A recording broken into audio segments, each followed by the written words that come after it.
चला बाळांनो, पहा आपल्याला आज श्यामची आई मधलं रात्र 13वी घ्यायची आहे. पण रात्र 13वी घेत असताना रात्र 12वी आपण पाहिली होती श्यामचे पोहणे. ह्या श्यामचे पोहणेमध्ये आपल्याला काय शिकायला मिळालं होतं की आपल्या मुलांना कोणी भित्रा म्हणू नये, की आपल्या मुलांना ही गोष्ट येत नाही असं कोणी म्हणू नये, म्हणून आई झटत असते, म्हणून आई प्रयत्न करत असते. प्रसंगी वेळ प्रसंगी रागवावं लागलं, ओरडावं लागलं, मारावं लागलं तरी आई ते करते. कारण का? तिच्या मुलांचा विकास व्हावा, तिच्या मुलांची जडणघडण चांगली व्हावी आणि आपल्याला आपल्या मुलाला प्रत्येक गोष्ट यावी यासाठी. मग आई त्यावेळेस काय सांगितलं होतं की आईचा अपमान होईल असं मुलांचं वर्तन असू नये आणि कोणी जर आपल्या आईचा अपमान करत असेल तर तो आपल्या मुलांना सहन होता कामा नये. म्हणजे आपल्या आईवर आपलं तेवढं प्रेम असायला हवं, आपला तेवढा जीव असायला हवा. जर आपल्या आईविषयी जर कोण बोलत असेल ना, जशी आहे ती आपली आई आहे, ती माझी आई आहे, ती आपल्याला प्रिय आहे. जगातील सर्वात प्रिय आणि सुंदर गोष्ट काय असेल तर ती आपली आई आहे. मग आपल्या आईचा कोणी अपमान करू नये आणि अपमान करत असेल तो आपण सहन करायचा नाही. पण आपल्या आईला आपल्यामुळं अपमान सहन करावा लागेल, आपल्यामुळं बोलणं ऐकावं लागेल असं वर्तन देखील आपण करायचं नाही. चला आपण आजच्या गोष्टीला सुरुवात करूया. आजच्या गोष्टीचं रात्र आहे 13वी आणि गोष्टीचं नाव आहे स्वाभिमान रक्षण. गोष्टीला सुरुवात करूयात आपण. जो गृहस्थ असतो त्याने दक्षिणा घ्यावयाची नसते. दक्षिणा भिक्षुक ब्राह्मणाला घेण्याचा अधिकार, कारण त्याला इतर उत्पन्न नसते व वेदविद्येशिवाय इतर धंदा नसतो, म्हणून ब्राह्मणाला दक्षिणा द्यावी असे सांगितले आहे. इतर देशातही उपाध्याय आहेत, इतर धर्मातही ते आहेत. काही ठिकाणी त्यांना सरकारतूनच पगार मिळतो. आपल्याकडे समाजच ब्राह्मणाला देई. श्यामने आरंभ केला. श्यामने लगेच गोष्ट सांगायला सुरुवात केली. आता श्याम काय सांगतो, आमच्या गावात एकदा एके ठिकाणी लग्न होते. शेवंती वांगनिश्चय जेव्हा करतात तेव्हा उभय मंडपात वधूवर मंडपात दक्षिणा वाटतात.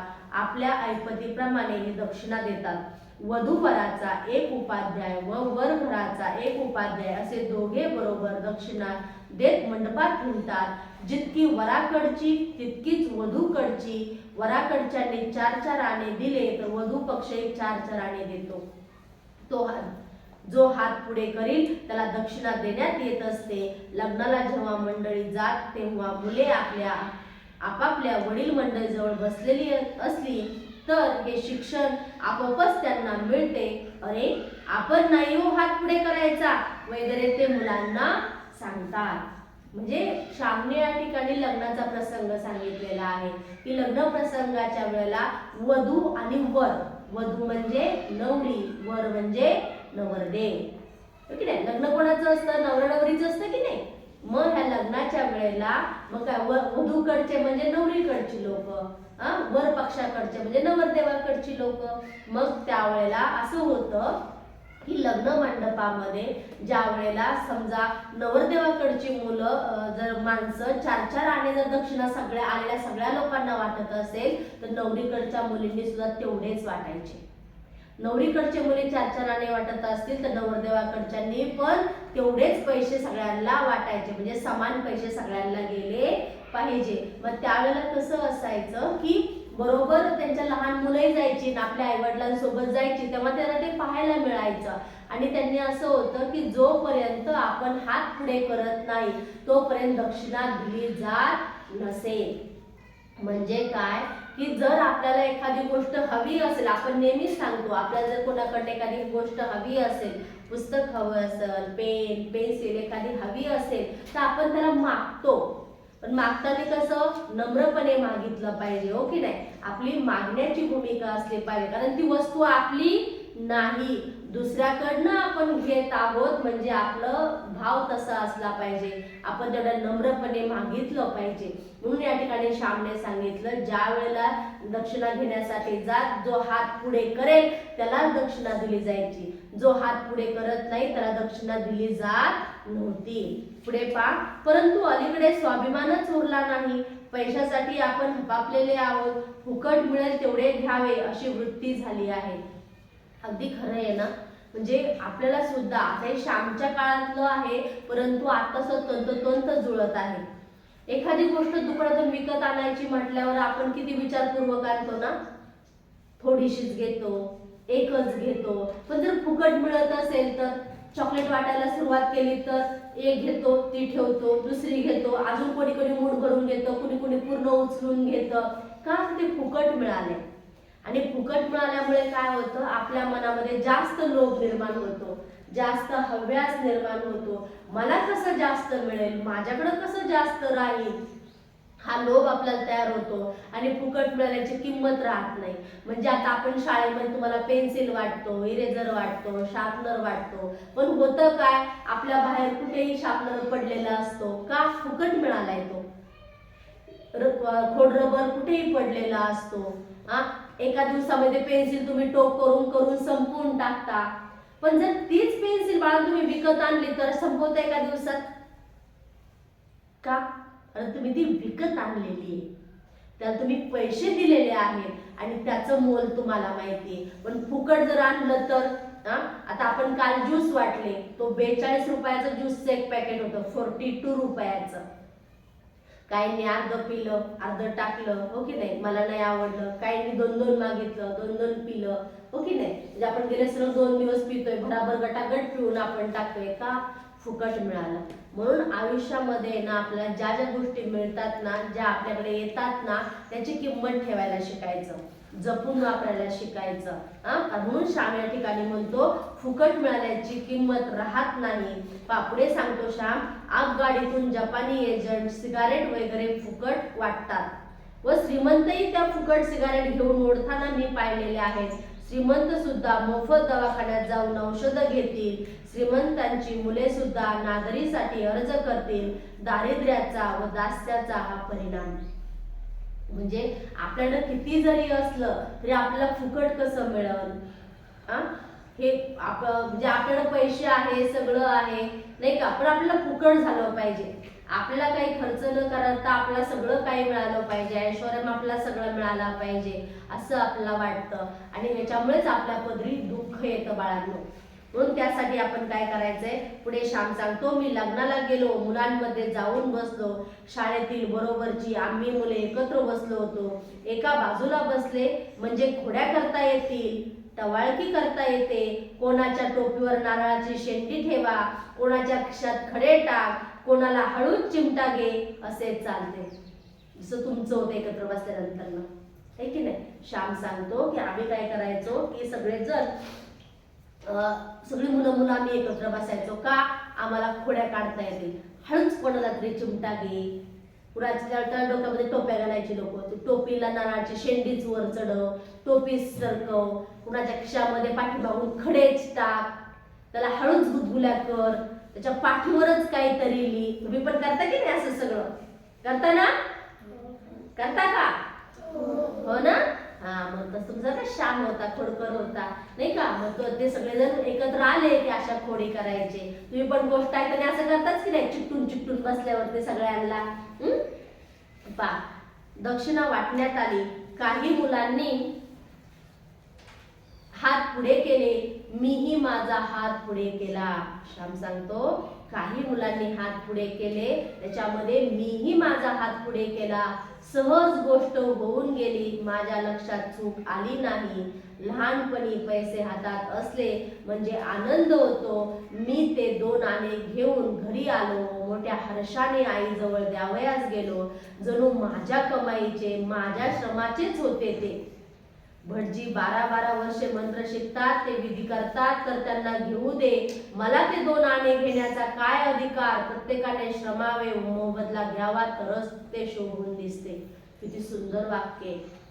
आणि तुम्हाला आणि मला कायम आयुष्याच्या शेवटच्या क्षणापर्यंत लक्षात ठेवण्यासारखं वाक्य. काय सांगितलंय की, मी ते वाक्य पुन्हा वाचते. भटजी 12-12 वर्ष मंत्र शिकतात, ते विधी करतात, त्यांना घेऊ दे. ज्यांनी कष्ट केले ना त्याला जरूर पैसे घेऊ दे. मला ते 2 आणे घेण्याचा काय अधिकार? हे वाक्य लक्षात ठेवा. पुढचं, प्रत्येकाने श्रमावे म्हणजे प्रत्येकाने कष्ट करावं व त्याचा मोबदला घ्यावा, तरच तो शोभून दिसतो. आपण पाहत आपण शाळेमध्ये बँक केलेली आहे, बचत बँक केलेली आहे, गल्ला केलेला आहे आपण प्रत्येकाचा. आपण काय करतो, आई दे 10 रुपये, आई दे 2 रुपये, आई दे 5 रुपये, हो की नाही. आई वडिलांच्या कष्टाचे आपण पैसे आणतो. पण ज्यावेळेस श्यामने काय सांगितलंय, आपण कष्ट केले असेल ना आणि जर तो मोबदला आपण घेत असेल ना तरच तो आपल्याला शोभून दिसतो. कष्ट दुसऱ्याने करायचे आणि पैसे दुसऱ्याने घ्यायचे हे चांगलं नाही. आपण आपल्याला दुसऱ्याच्या कष्टाचं मोल कळलं पाहिजे. आपली आई रात्रंदिवस कष्ट करते, बरोबर. कुणासाठी करते बाळांनो ती कष्ट? आमच्यासाठी, आपल्यासाठी करते, बरोबर की नाही. मग त्या कष्टाचं चीज म्हणून आपण चांगलं वागलं पाहिजे, चांगल्या सवयी लावून घेतल्या पाहिजे, खोटं नाही बोललं पाहिजे, प्रामाणिक आयुष्य जगलं पाहिजे. आणि लक्षात ठेवायचं की जे आपल्या कष्टाचं नाही ते आपण घ्यायचं नाही. तुम्हाला किती वेळा सांगितलं, आपल्या शाळेमध्ये असंख्य वस्तू आहेत, इतक्या वस्तू आहेत. पेन्सिली आहे, रबर आहे, पेन्सिल, रंग, चित्रकला वही, बाकीचे खेळणी, एवढ्या वस्तू आपल्या शाळेमध्ये आहेत. पण त्या आपल्या कष्टाच्या आहेत का रे? आहेत आपल्या कष्टाच्या?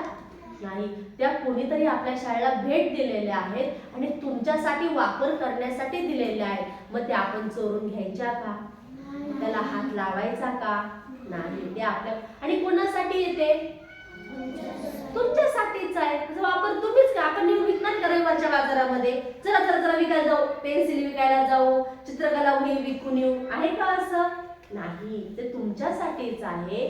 मग आपण लक्षात ठेवायचं की मी आयुष्यभर प्रामाणिक राहील. जी वस्तू माझी नाही त्या वस्तूला मी हात लावणार नाही. माझ्यासमोर किती असेल, भले पेन्सिलचे 10 बॉक्स माझ्यासमोर पडलेले असेल, पण माझ्या मनामध्ये मोह नाही निर्माण झाला पाहिजे. ह्यातला एक बॉक्स घेऊ का मी? कुठे मॅडमला कळतो, कुठे मॅडमच्या लक्षात येतो तेव्हा मॅडम नाही बघत, मॅडम तिकडे काम करतात, आपण घेऊन जाऊ, हो की नाही. कुठं काय ठेवलं शोधायचं का? की नाही श्रावणी, शोधायचं का आपण? इथं शोध, तिथं शोध, तिथं शोध, इकडं शोध, काय काय ठेवले, काय काय मला घेता येईल, ही शोधाशोध करायची का? नाही. अशा सवयी लावून घ्यायच्या नाही. घरी सुद्धा आई नसेल ना, हा डब्बा खोल, तो डब्बा खोल, इकडं बघ, कपडे बघ, असं शोधायचं नाही. कारण आपल्या असं शोधाशोध कधी सुरू होते? आपल्या मनामध्ये मोह निर्माण झाला की, आपल्याला त्या गोष्टीविषयी आपल्याला लालसा निर्माण झाली की ती गोष्ट मला पाहिजे, मग चोरून घेऊ, लपून घेऊ, हळूच ठेवू. आपल्या बरोबर आपल्या एका मैत्रिणीला घ्यायचं, एका मित्राला घ्यायचं, चल रे आपण तुला पण घे, मला पण घे, एका दोघं मिळून करू. येतो ना असा विचार तुमच्या डोक्यामध्ये? येतो की नाही? खूप साऱ्या वस्तू पाहिजे असा विचार तुमच्या डोक्यामध्ये येतो की नाही? पण जरी चुकून जरी असा विचार डोक्यात आला तर तशी कृती करायची, तशी कृती करायची नाही. म्हणून श्याम या ठिकाणी सांगतो की आपण जे श्रम केले आहेत, जे आपण कष्ट केले आहेत, त्याचाच मोबदला आपण घ्यायचा. आता समजा आपण हरभरा एवढा लावलेला आहे, कोण पाणी घालता हरभऱ्याला? तुम्ही सगळे पाणी घालता. वांगी आहे, हरभरा आहे, कांदा, लसूण, मिरची आहे, गहू आपण लावलेला आहे, हो की नाही, भेंडी लावलेली आहे, शेवगा लावलेला आहे. मग एवढं सगळं आपण लावलंय, बरोबर, त्याला पाणी आपण घालतोय, मग ते कोणाला द्यायचं? ते तुम्हीच खायचं, कारण ते आपल्या कष्टाचं आहे, बरोबर. जे आपल्या कष्टाचं आहे ना ते खाण्यात आणि घेण्यात वेगळीच आनंद असतो, वेगळीच मजा असते. परंतु दुसऱ्याच्या कष्टाचं घ्यायचं नाही. आलं लक्षामध्ये? मग त्यावेळेस श्याम सांगतो तेव्हाच ती गोष्ट आपल्याला शोभून दिसते. आता पुढे आईने विचारले, कोठले रे पैसे? मी म्हटले, शेवंती वांगीचे लग्नात मिळाले. आई एकदम ओशाळी. ओशाळी म्हणजे आईला वाईट वाटलं. तिचे तोंड म्लान झाले. आम्ही गरीब झालो होतो, आपण गरीब म्हणून मुलाने दक्षिणा आणली का? का आपण गरीब झालो म्हणून क्यू येऊन भिक्षुकाने आपल्या मुलाच्या हातावर पैसे ठेवले? श्यामच्या आईला प्रश्न पडला की आपण गरीब झालोय, आता आपण झोपडीत राहायला गेलोय म्हणून त्या भिक्षुकाने आपल्याला पैसे दिले का? का आपण गरीब झालोय ही भावना मनात आल्यामुळं आपल्या मुलानं भिक्षुक मागितली का? पहा, कारण एखाद्या घरंदाज घराण्यातील मुलाने हात पुढे केला तर भिक्षुक आपण होऊनच त्या मुलाला म्हणे, वेड्या तू का हात पुढे करावयाचा? तू त्या डोंगऱ्यांकडचा ना, माझ्या मुलाला भिक्षुक असे का म्हणाले नाही? आई सांगते, ज्या वेळेला ते भिक्षुक लग्नाच्या कार्यामध्ये ते दान दक्षिणा वाटत असतात, त्यावेळेला जर एखाद्या श्रीमंताच्या मुलाने हात पुढे केला ना, तर ते म्हणायचे, अरे वेडा आहे का तू, तू कशाला हात पुढे करतो, तू कशाला पैसे घेतो, तुझ्याकडे खूप आहे, तुझ्या आई वडिलांकडे खूप आहे. त्यावेळेस श्यामच्या आईला एवढं वाईट वाटतं की आपल्या श्यामने हात पुढे केला आणि श्यामला कोणी म्हटलं नाही, का रे श्याम तू कशाला हात पुढे केला म्हणून, म्हणजे ते आपला गरीब म्हणू लागले होते का. पहा, त्यांना आमची कीव आली, जगात दुसऱ्याने आपली कीव करावी, याहून करुणास्पद व दुःखप्रद दुसरी कोणती गोष्ट नाही. आईच्या मनात असे शेकडो विचार त्यावेळी आले, ती बोलेना शून्य दृष्टीने पाहत राहिली. श्याम सांगतो, माझ्या आईला काही बोलताच येईना. माझ्या आईला वाटलं, लोकांना असं वाटलंय का आता आम्ही फार गरीब झालो, आमच्याकडे पैसेच नाही, दराने 2 रुपये द्या म्हणजे ह्याला मदत होईल, अशी क्यू लोक आपली करायला लागलेले आहेत का. म्हणजे जगानं क्यू करावी एवढी आपल्याकडे गरिबी आलेली आहे का. एवढं जगाने आपल्याला दया दाखवावी, करुणा दाखवावी, ह्याच्यासारखं लाजिरवाणं गोष्ट कोणतीच नाही. त्यामुळे आईला फार दुःख झालं, फार वाईट वाटलं. आई घे ना ग पैसे, मी काही चोरून नाही हो आणले, मी काकुळतेच येऊन म्हटले. श्याम तुमच्या एवढाच लहान. श्यामला कळेच ना काय झालं, नेमकं आईला वाईट कशाचं वाटतंय, आईला दुःख कशाचं वाटतंय. म्हणून श्याम सांगतो, आई मी चोरून नाही हो आणले.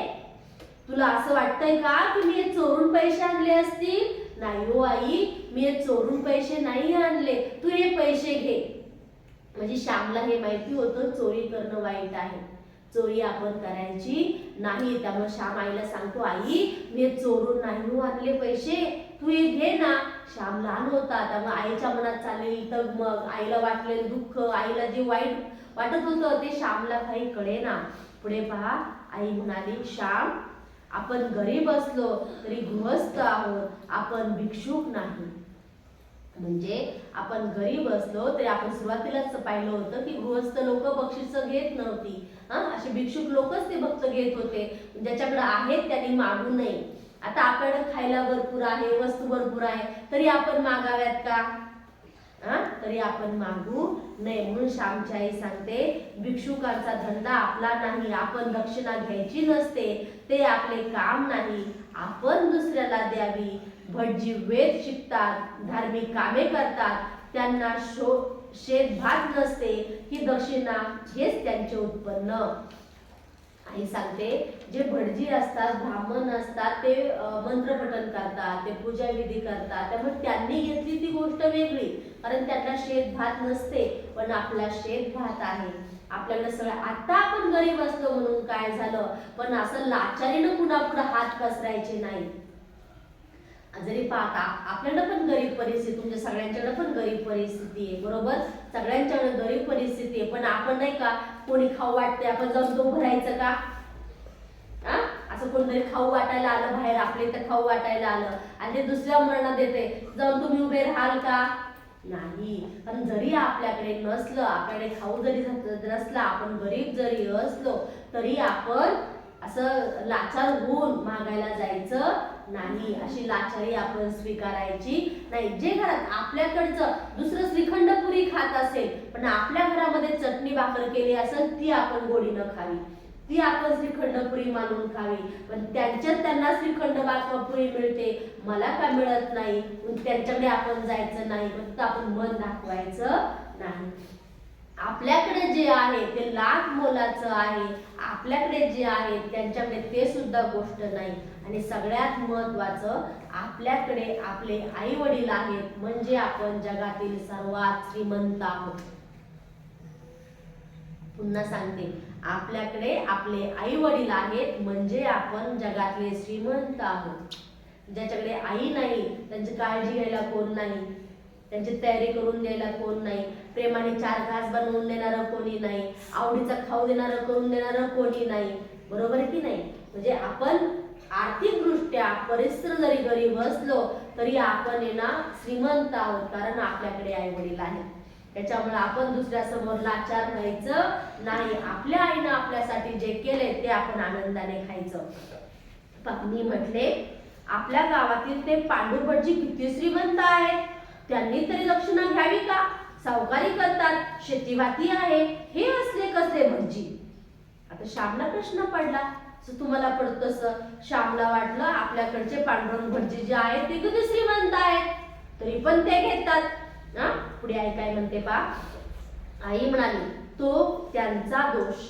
पूर्वी भटजींना दक्षिणा जास्त मिळाली तर ते गोरगरिबांना देऊन टाकील, घरी मुले शिकवयास ठेवील. त्या पांडव प्रतापात नाही का की नळराजाने ब्राह्मणास खूप धन दिले, ते धन ब्राह्मणांनी वाटेतच दुसऱ्यांना देऊन दिले. ऋषींच्या घरी कितीतरी मुले शिकावयास राहत असत. आपण गृहस्थ, आपण दक्षिणा घेऊ नये. तू पुन्हा हात पुढे करू नकोस. रोहिदास पाणपोईचेही पाणी प्यायला नाही. गृहस्थाने जगास द्यावे, जगापासून घेऊ नये. किती सुंदर गोष्ट आहे नाही. म्हणजे आजच्या ह्याच्यातलं दोन किती छान वाक्य शिकायला मिळाले आपल्याला. एक तर आपण प्रत्येकाने श्रम करावं, आपल्याच कष्टाचं आपण घ्यावं, तेव्हा ते आपल्याला शोभून दिसतं. आणि दुसरं आणि सर्वात महत्वाचं काय, गृहस्थाने म्हणजे चांगल्या व्यक्तीने जगास द्यावे, जगाकडनं घेऊ नये. जे आपल्याला आपलं कोण बनायचंय रे, घेणारं बनायचं का देणारं बनायचं? आपण द्यायला शिकलो पाहिजे, आपण वाटायला शिकलो पाहिजे. काय वाटायचं? आनंद वाटायचा, सुख वाटायचं. आणि जसं आपण मोठे होऊ, जसं आपल्याकडे ज्या ज्या वस्तू आपल्याकडे येत जातील तसंच आपण काय करणार, इतरांना आपण जसं आपल्याला आता पा खुशी दिदी येते आपल्याला मदत करते, नरेश भाई येतात आपल्याला मदत करतात, निलिमा दीदी येते बालविकास घेते, हो की नाही? जसं इतर लोक आपल्याला मदत करतात ना, तसं मोठे होऊन आपल्याला सुद्धा इतरांची मदत करायची. म्हणजे आपल्यापेक्षा जे गोरगरीब आहेत त्यांना आपण द्यायला शिकायचंय, इतरांच्याकडनं घ्यायला नाही, घ्यायला शिकायचं नाही. म्हणजे आपण जगाला द्यायचं, जगाकडनं घ्यायचं नाही. वाक्य लक्षात ठेवा मुलांनो. आईने ते 2 आणे शेजारी बाळू म्हणून गडी होता त्याला देऊन टाकले. मित्रांनो, जगापासून जितके आम्ही घेऊ तितके जगाचे आपण मिंदे होत असतो, आपण दीनवाणे होत असतो, दुसऱ्यांच्या तोंडाकडे पाहणारे होत असतो. दीनवाणे जगणे हे पापच आहे. किती सुंदर सांगितले श्यामनं. आपण कोणाकडनं तरी घेतलं ना, समजा कुणाचं तरी पेन्सिल असेल त्याच्याकडनं आपण मागून घेतली, मग तो आपल्याला त्याच्या मागे मागे आपल्याला फिरावं लागतं, बरोबर ना? त्याच्यासोबत सारखं जावं लागतं. तो चल म्हणला की जायचं, ये म्हणला की यायचं, तो इथं बस म्हणला की इथे बसायचं, बरोबर ना? का? हा मिंदेपणा का? त्याच्याकडनं आपण काहीतरी घेतले. मग स्वाभिमानाने जगायचं असेल, आनंदाने जगायचं असेल तर इतरांच्याकडनं घ्यायचं नाही. घ्यायचं नाही म्हणजे फुकट घ्यायचं नाही. जसं आपण दुकानातून आपण फुकट आणतो कुठल्या वस्तू, दुकानदार फुकट देतो का? नाही. त्यामुळे आपल्याला काय वाटतं का आपण बिनधास्तपणे मागतो की नाही त्यांना, काका मला हे द्या, काका मला ते द्या, बरोबर आहे की नाही? का? कारण आपल्याला त्याचे पैसे द्यायचे असतात. पण एखाद्याकडनं पेन्सिल घ्यायची असेल, त्याचा वाढदिवस आहे, चॉकलेट घ्यायची असेल, आपण कसं म्हणतो, देणार आहे मला, अजून एक दे ना मला, मी तुझा मित्र आहे ना, मी तुझी मैत्रीण आहे ना, देणार आहे मला. आपला स्वर बदलतो, आपला स्वाभिमानाचा स्वर राहत नाही, आपल्याला लाचारीचा स्वर आपल्यामध्ये येतो, त्याला आपण विंद होतो, हो की नाही? भिकाऱ्याप्रमाणे आपण त्याला मागत राहतो. म्हणून कोणाकडनंही कुठलीही वस्तू फुकट घ्यायची नाही. आयुष्यभरात हे लक्षात ठेवा. शाळेत असताना देखील, घरी असताना देखील एखाद्याने जरी आपल्याला वाटायला सुरुवात केली, फुकट कोणाकडनं घ्यायचं नाही. जेव्हा दिदी आपल्याकडे येतात त्या वस्तू वाटतात ते स्वइच्छेने वाटतात, त्यांच्याकडे आहे म्हणून त्या वाटतात, तेव्हा नाही. पण आपण जे नाही का मित्र परिवारामध्ये हळूहळू गोष्टी करतो की नाही, आपण तुझी वस्तू मला दे, माझी वस्तू तू घे, असा आपण व्यवहार करतो की नाही? असा चुकीचा व्यवहार कधी करायचा नाही, अशी लाचारी कधी पत्करायची नाही, असं दीनवानं जगणं कधी करायचं नाही. कारण श्याम सांगतो असं दीनवानं लाचारीने जगणं हे सुद्धा एक पापच आहे. पुढे ताठरपणे उन्मत्तपणे जगणे हेही पापच. ताठर म्हणजे हे मला काय होण्याची गरज आहे, मी माझं एकटा करेल. आपण एकटं काही करू शकतो का? नाही. आपण एकटं शाळेत असेल, आता आपण क्लास चेंज केलाय, म्हणजे पहिलीची तिसरीची मुलं तिकडे टाकली, पहिलीची मुलं इकडे टाकली, लगेच तुम्हाला वाटतं ना मॅडम करमत नाही आम्हाला, आम्हाला थोडंसं वेगळं वाटतंय, जरा असं वाटतंय ना असं तुम्हाला?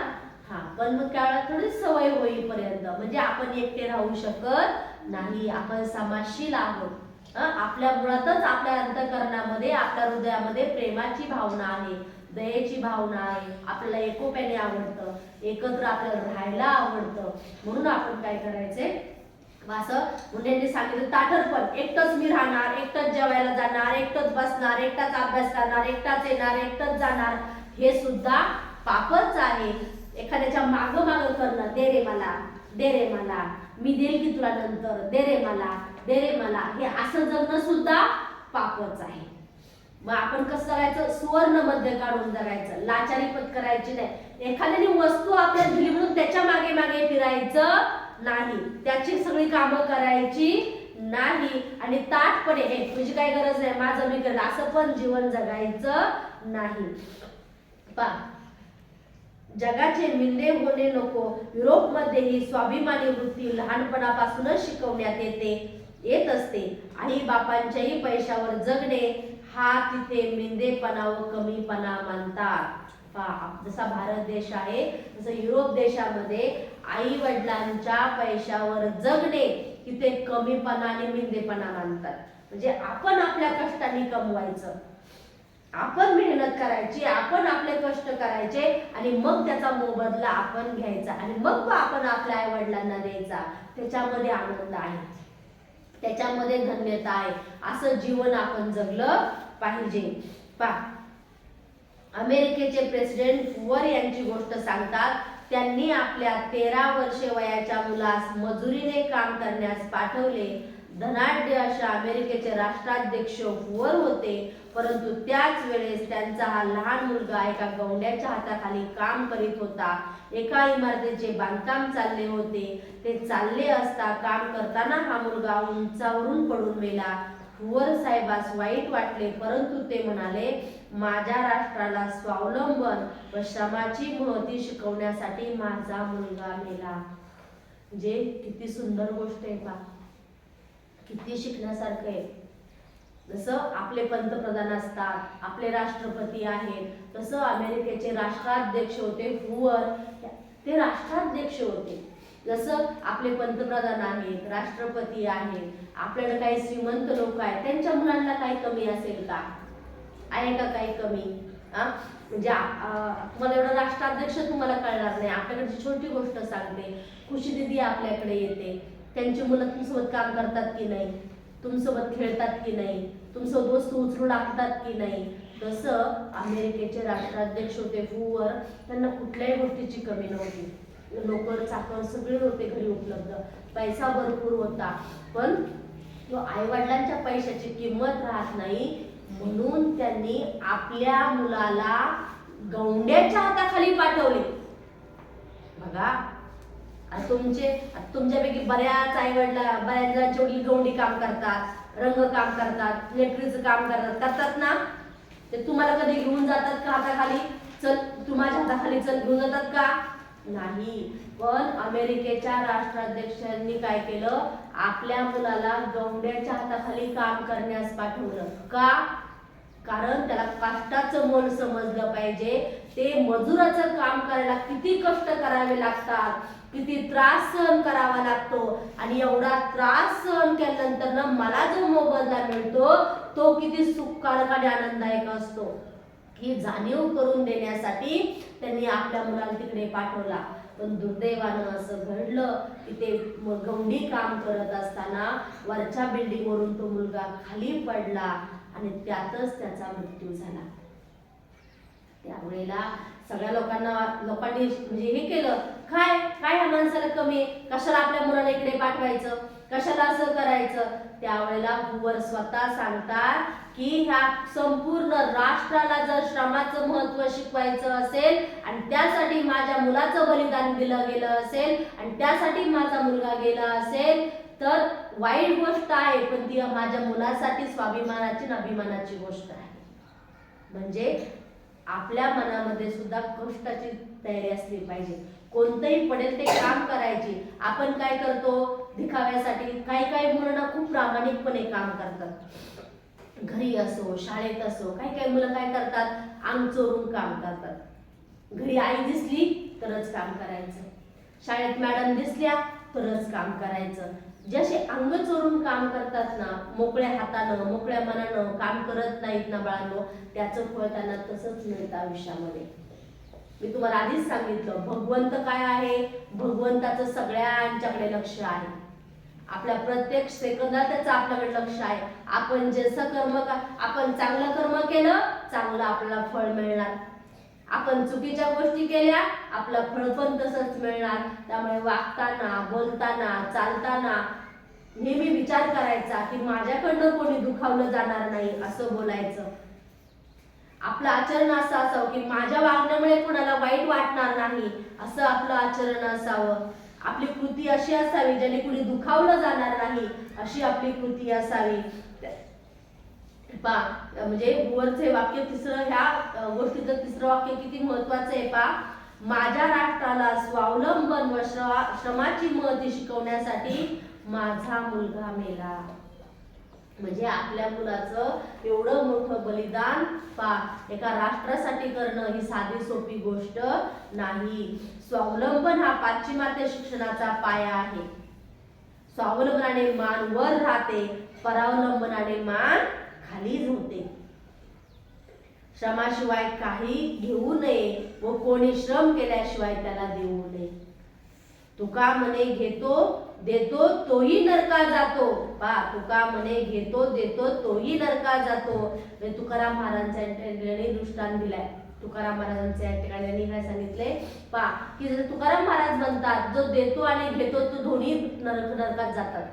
म्हणजे काय की जो फुकट देतो, पुढच्याने काम केलं नाही, फुकट देतो तोही नरकात जातो. आपण काम केलं नाही तरी आपण घेतो तोही नरकात जातो. नरकात जाणे म्हणजे काय, यातना भोगणे, दुःख भोगणे. नरकात म्हणजे जागा नाही अशी नरकाची. म्हणजे आपल्याला ज्या आयुष्यामध्ये दुःख होतात, कष्ट भोगावे लागतात, त्रास भोगावा लागतो तो याच्यामुळे की आपण फुकट घेतलं. आपल्याला सवय लागते मला फुकट मिळू दे. आता मी घरी गेल्या आईने मला छान सगळं करून ठेवू दे. घरी गेल्या आईने मला पैसे देऊ दे, मी कॅडबरी घेऊन येतो, कुरकुरे घेऊन येतो, तुम्ही काय म्हणता ना बांबू घेऊन येतो, मॅगी आणतो, फुकट. त्यामुळे लक्षात ठेवायचं फुकट अजिबात घ्यायचं नाही. आणि कुणी कष्ट नसेल केलं, फुकटचं घेत असेल त्याला फुकट पण द्यायचं नाही. म्हणजे कुणी झाडाला पाणी घालत नाहीये, आळशीपणा करतात, मग आपल्या हरभऱ्याला द्यायचे का आपण खायला? मग कारण कष्ट नाही केले ही सवय लावायची. मी कष्ट केलं नाही मी घेणार नाही, समोरच्याने कष्ट केलं नाही मी त्याला देणार नाही.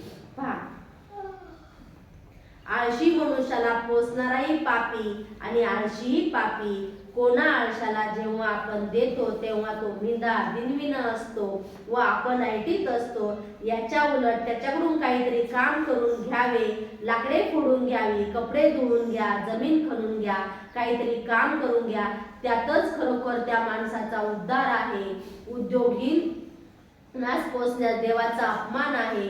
देवाने दिलेल्या हातापायांचा बुद्धीचा अपमान आहे. म्हणजे काय सांगितलंय आपली आई सुद्धा आपल्या घरामध्ये काय करते, काम करायला होते की नाही, दीदी मला भांडी घासून दे, कपडे धुवून घे, फरशी पुसून घे. आपल्याला आई आपली स्वावलंबनाची सवय लावते की आपण स्वावलंबीपणाने जगलं पाहिजे, आपण कष्ट करायला शिकलं पाहिजे. जर आपण कामच केलं नाही तर आपले हात कशाला दिलेत रे, कष्ट करण्यासाठी दिलेत की नाही. आपण म्हणतो की नाही कराग्रे वसते लक्ष्मी, सकाळी रोज उठल्या उठल्या म्हणतो आपण. मग आपण हाताचा उपयोग कष्ट करण्यासाठी केलाच नाही, मग हाताचा काय उपयोग. काम करण्यासाठी बुद्धी वापरलीच नाही, मग आपल्या बुद्धीचा काय उपयोग. म्हणजे देवानं जे आपल्याला दिलेलं आहे त्याचा वापर जर आपण कष्ट करण्यासाठी करत नसेल तर हा देवाचा सुद्धा अपमान आहे असं श्याम या ठिकाणी सांगतो. स्वावलंबन, स्वाभिमान, श्रम ह्यांची महती आज रशिया शिकवण्यात येत आहे. नुकताच एक अमेरिकन मानसशास्त्रज्ञ रशियात गेला होता. रशियातील परिस्थिती, तेथील अंतर्बाह्य परिवर्तन पाहावयास तो गेला होता. मजुरांना वाटण्यासाठी म्हणून त्याने झरण्या, फाउंटन पेने, चॉकलेटच्या वड्या, सुंदर चाकू वगैरे वस्तू घेतल्या होत्या. मजुराच्या चाळीत जाऊन तो त्यांना बक्षीस म्हणून देऊ लागला. ऐका पुढे. अमेरिकाचा एक मानसशास्त्रज्ञ रशियामध्ये गेला. त्याने काय केलं, तिथल्या मजुरांना वाटण्यासाठी काय घेतलं, फाउंटन पेन, चॉकलेटच्या वड्या, सुंदर चाकू घेतले आणि तो रशिया जिथं मजूर राहतात ना त्या वस्तीमध्ये गेला. पुढे काय झालं परंतु एकही हात पुढे आला नाही, कोणीही वस्तू घेतली नाही. तो म्हणाला, घ्या, मी प्रेमाने देत आहे.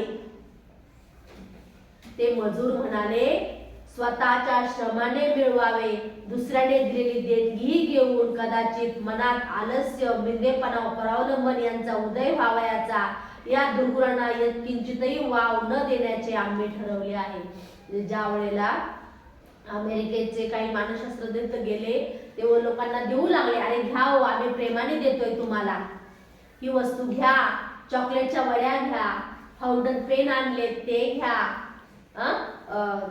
सुंदर चाकू आहे ते घ्या. पण त्या लोकांनी ते घेतलं नाही, कारण ते म्हणाले, आम्ही कष्ट केले नाहीत, हे आमच्या कष्टाचं नाही, त्यामुळे आम्ही हे घेणार नाही. तो अमेरिकन मानसशास्त्रज्ञ चकित झाला. केवढीही विचार क्रांती, ज्या रशियात लाखो मजूर मागण्यासाठी पूर्वी हात पुढे करीत, तेथे एकही हात पुढे झाला नाही. केवढे स्वावलंबन, केवढे तेज आणि केवढी श्रमाची पूजा. असं आपल्याला बनायचंय की किती गरज असेल, म्हणजे आपल्या पोटात किती भूक लागली असेल, किती त्रास होत असेल, समोरचं अन्न वाटत असेल, आपण ते घ्यायचं नाही. आपण घरी जायचं किंवा शाळेत असेल शाळेतलं खायचं, पण भीक मागण्यासाठी कधी हात पुढे करायचा नाही. आपल्या कष्टाचं खायचं, म्हणजे आपलं जे स्वावलंबनाचं आहे तेच खायचं, कारण ते तेज खूप महत्वाचं असतं. त्याला श्रमाची पूजा करणं असं म्हणतात. श्रमात आत्मोद्धार आहे, फुकट घेण्यात व फुकट देण्यात पतन आहे. हिंदी मुलांना, तमाम हिंदी जनतेला समजेल तो सुदीन घरी, दारी, शाळेत हे शिक्षण देण्यात आले पाहिजे. उष्टे कोणाला घालू नये. बऱ्याचदा आपण म्हणतो ना, मला नाही जात, तू खातो का माझं, घे ना तू माझं. म्हणजे मग अशी अर्चना म्हटली रचनाला, सख्खी बहीण आहे, पण ती काय म्हटली, पाणी उष्ट करू नको बर का. म्हणजे काय, आपलं उष्ट कोणाला द्यायचं नाही, उष्ट कोणाचं घ्यायचं नाही. असा धर्म निश्चय झाला पाहिजे. खरा धर्म श्रमांना उत्तेजन देणे हाच आहे. आळसाने भीक मागणारा व श्रीमंत असल्यामुळे गाद्यावर लोळून खाणारा दोघेही किडेच. बघा, आळशी माणसाला कशी उपमा दिलीये, किडेच. संत सांगतात, आळशी मतिमंद केवी तरे. म्हणजे आळशी माणसं आहेत, मतिमंद माणसं आहेत, ते कशाने तरली जाणार नाही, कारण ते प्रयत्न करत नाही, ते कष्ट करत नाहीत. त्यांना जाग्यावर बसून प्रत्येक गोष्ट पाहिजे. अशा लोकांचा कधी प्रगती होत नाही, कधीही विकास होत नाही. याच्या उलट जे कष्ट करतात, जे मेहनत करतात, ते नेहमी आनंदी असतात आणि त्यांचं आरोग्यही चांगलं राहतं. म्हणून जो कष्ट करत नाही त्याला गुरुजी या ठिकाणी काय म्हणतात, किड्यांसारखं म्हणतात. आता जसं आपण किडे कुठं कमवतात का, भात शिजून खातात का. आपण पाहिली परवा शेणातल्या किड्याची गोष्ट. तो कुठे शेण बनवायला गेला का, नाही, आयतं आहे तेच खायचं, तसंच राहायचं. मग आपण किड्यांसारखे आहोत का, नुसतं फुकट खायचं, कष्ट करायचंच नाही, आळशीपणा वाढवायचा. श्रीमंतही दुसऱ्याच्या श्रमावर जगतो, आळशी भिकारी दुसऱ्याच्या श्रमाने खातो. ते दोघेही समाज वृक्षावरील बांडगुळे आहेत. उन्हातानात काम करणारा मजूर, रस्ते झाडणारा झाडूवाला, मलमूत्र नेणारा भंगी, मेलेली गुरे फाडणारा ढोर, वाहनं बांधणारा चांभार, हे सारे आहेत खाऊ लोकांपेक्षा पवित्र आहेत.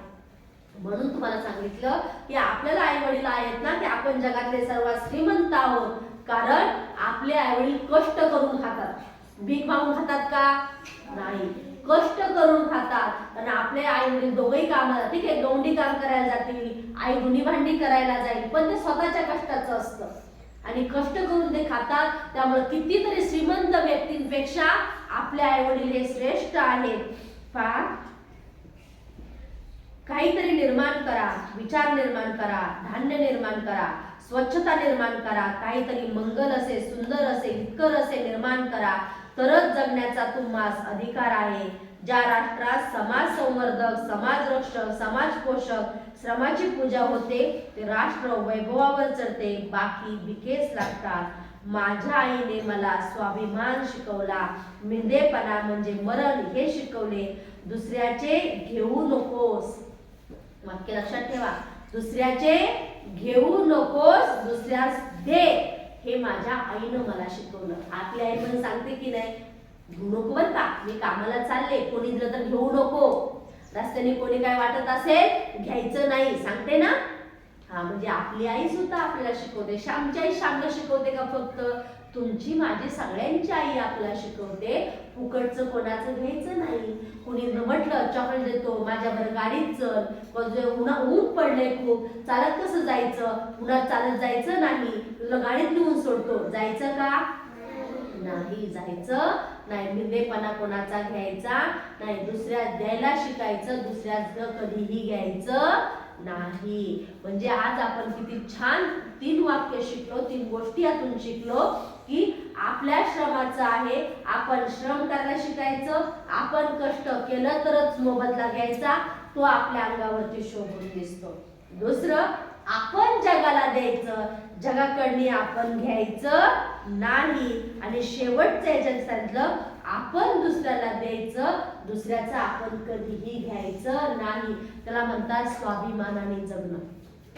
आपण दुसऱ्याकडनं घेत राहिलो की आपण लाचार बनतो, स्वाभिमानी बनत नाही. मग आपल्या स्वाभिमानाने ताठमानेने जगायचं असेल बाळांनो, तर आपण नेहमी द्यायला शिकलं पाहिजे, घ्यायला नाही. आवडली सगळ्यांना आजची गोष्ट? आता आपण पुढच्या गोष्टीमध्ये भेटूया. शिकलेल्या गोष्टी ज्या आपण आता सांगितलं सगळ्यांच्या लक्षात राहिलं? चालेल, ठीक आहे. आता नवीन गोष्टीमध्ये आपण भेटूया सोमवारी.